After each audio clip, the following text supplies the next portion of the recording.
જય દ્વારકાધીશ, માગો વિશ આપે તીશ, મારા જય દ્વારકાધીશ, વંદે માતરમ, ભારત માતા કી જય. આઈ હોપ આપ બધા મજામાં હશો, અમે પણ મજામાં. આજે તારીખ છે 10 મે 2025 અને આપણે બે ગયા બાર બાલ્કનીમાં ખુરશી કાઢી લીધી છે અને એનું કારણ છે અમારે આવે છે આજે ઘરે મિસ્ત્રી, થોડુંક રિપેરિંગ કામ બધું છે ભેગું થયેલું, તો મિસ્ત્રીને બોલાવે છે, હમણાં આવી જશે. તો આજનો સુવિચાર લઈ લઈએ. આજનો સુવિચાર છે કે સમજણ વિનાનું સમર્પણ અને વિવેક વિનાનો વિરોધ બંને ભયાનક હોય છે. કેટલો મસ્ત સુવિચાર છે કે સમજ્યા વગર સમર્પણ નહીં કરવાનું, સામેનો વ્યક્તિ, સામેનો સમાજ એને સમજી લેવાનો, પછી સમર્પણ કરવાનું. અને વિવેક વગરનો વિરોધ, ગમે એ વાતનો વિરોધ કરો પણ એમાં વિવેક એટલે તમને સમજણ હોવી જોઈએ કે આ વાત શું વસ્તુ છે, એનો વિરોધ કરવાનો. મસ્ત સુવિચાર. જો આપણે બાલ્કની બેસી જઈશ.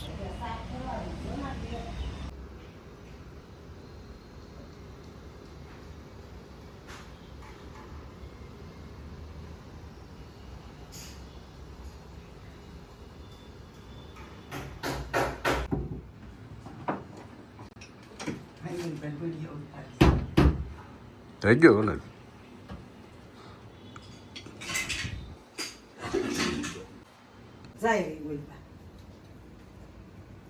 હા, ત્યાં નીકળી ને પડી ગયું કેવી.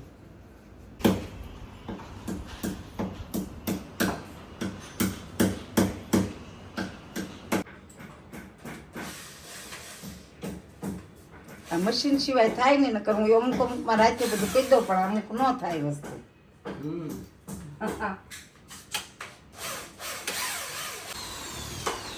ઘરે બધું રિપેરિંગ કામ હાલે છે.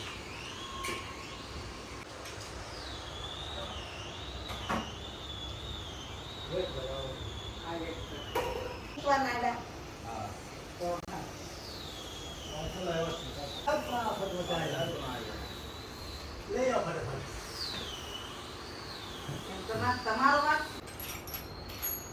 એ આમાં 5000 નો સાંગલો છે દિવાળીમાં. શું કર આવ્યું એટલું બધું આવ્યું એટલું એટલે પછી બધું કાચ કહેવાય. કાચ તૂટ્યો ને સારું કહેવાય.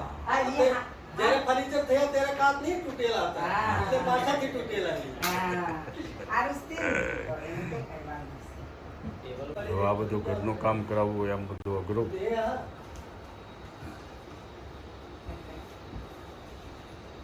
અરે અનિલ આવ્યો રિપેરિંગ બધું. હા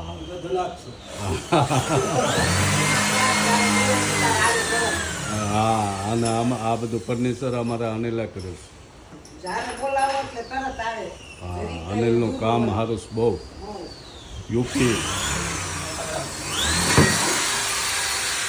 યુપીના કારીગર છે ફર્નિચરનું કામ સુરતમાં છેલ્લા 20 વર્ષ કરે છે.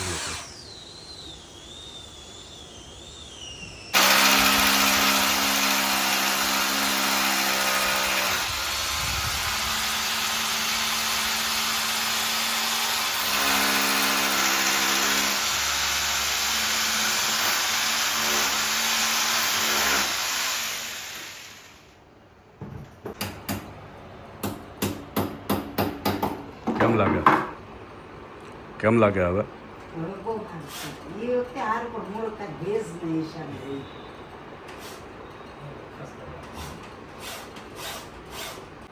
આ કાકી તો આવા ખીલા રાખ્યા હતા, એ કે અનિલ આ વખતે આવે ને ત્યારે આવા ખીલામાં રહી ગયો એટલે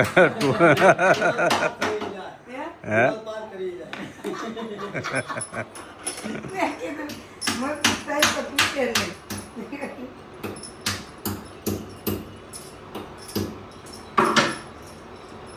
એમ.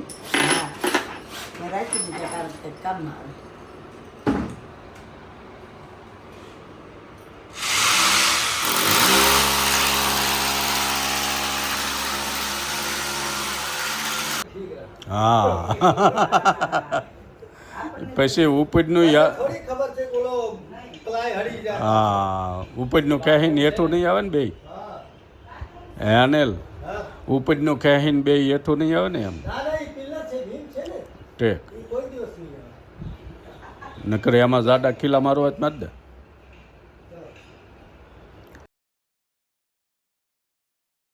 એક જ કે કરે રૂસનું છે આ ને? બસ ના ચાલવાનું છે.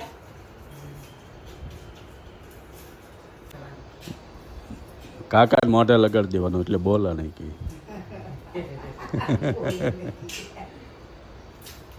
કાકા સફાઈ કાંઈ નહીં કરાવવાની.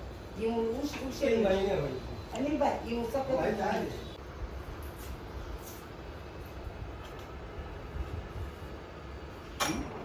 મારી આવીશ આ ખરું ચલી કા એમ. કેટલો લેવો એમ બસ.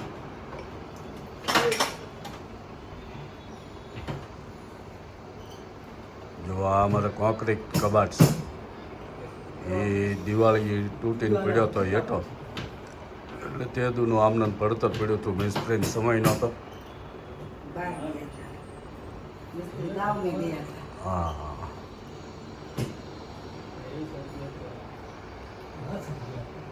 આમાં અમારે કાચના ગ્લાસ વાટકા આ બધું મૂકવાનું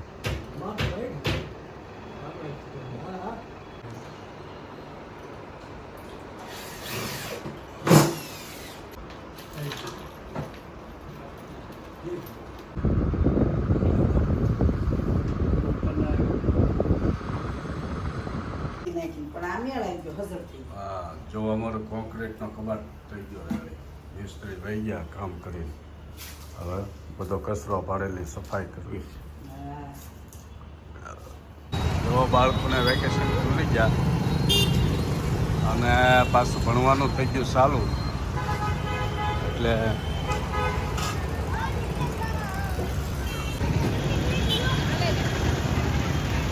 પછી રોડે સ્કૂલમાં બધે સહલ પહલ ચાલુ થઈ ગયું જો વાળો પાણી કરીને બે જણા બેસી ગયા મસ્તીના હા. વાળું પાણીમાં લાંબુ કાંઈ હતું નહીં તુરિયાનું શાક હતું અને ઘીહોડાનું ભાખરી. અને ભાખરી કેરીના પટ્ટા નવું અથાણું એવી જમાવટ કરી દીધી હમ. અને આજે વટ સાવિત્રી હતી આ સતી વરસાદ પૂરી. આજ વટ સાવિત્રીનું પૂજન ને એ હતું અને હોલી પૂનમ પછી કાલ છે નીમની પૂનમ આ બધા જે મંદિરે જતા હોય હા હા બગદાણા જતા પૂનમ હોય ભરાઈ. વડતાલ જતા હોય દ્વારકા બે જતા હોય 11 સુધી એટલે બે પૂનમ આવે ને પછી. હા એ પૂનમ કાલ છે અને આ વટ સાવિત્રીનું પૂજન આજ હતું અને આમને ઓલા મિસ્ત્રીનું કામ હાલ્યું એટલે આખો દી એમાં ને એમાં વહી ગયો પછી કાસ કરાવવા કપાવા ગયા હાંસ પડી હા ગઈ. એના મિસ્ત્રીનો સામાન લેવા ગયા અને એવું બધું રહ્યું એટલે હાંસ પડી ગઈ અને મસ્ત એન્જોય આખો દી થઈ ગયો આખો દી એક દિવસ જાય એટલે જિંદગીનો એક દિવસ ઓછો ગમે એ દિવસ આખો દિવસ એ તો ક્ષણ ઓછી થાય. હા એટલે એક દિવસ ઓછો એટલે એન્જોય કરી લેવાનો આખો દિવસ એવું છે માણસનું જીવન અને મળીએ નવા બ્લોગમાં ત્યાં સુધી બધાને જય દ્વારકાધીશ હસી ખુશીથી જીવી લેવાનું. હસી ખુશીથી જીવી લેવાનું તો જય દ્વારકાધીશ રાધે રાધે બધાને ભગવાન હાજર નરવા રાખે જય દ્વારકાધીશ. અને નવા વ્લોગમાં મળીએ ત્યાં સુધી બધાને જય દ્વારકાધીશ. જય Dwarkadhish bye bye good night